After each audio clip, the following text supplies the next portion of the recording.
This is the iRecord homepage. On the top left, click Entry, click Mutual Fund Bill Entry, click on Mutual Fund Auto Upload Entry. In the bottom left, click Add. Select your consultant. Select Configuration. Select Mutual Fund File from Path Location.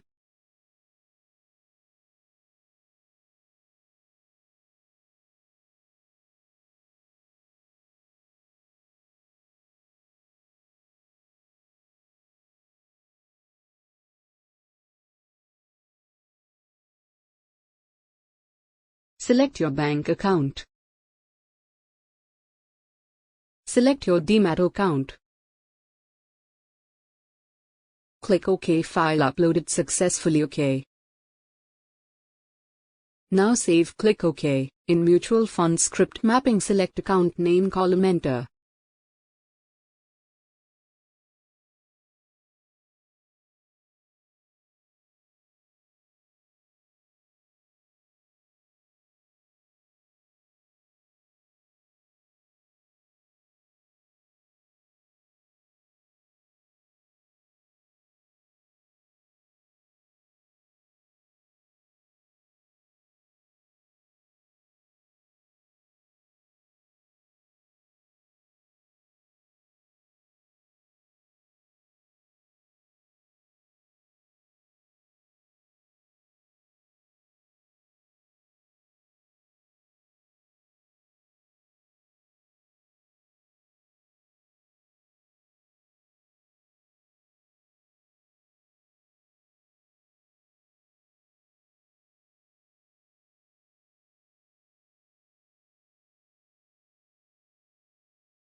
Kindly contact our support team for further assistance.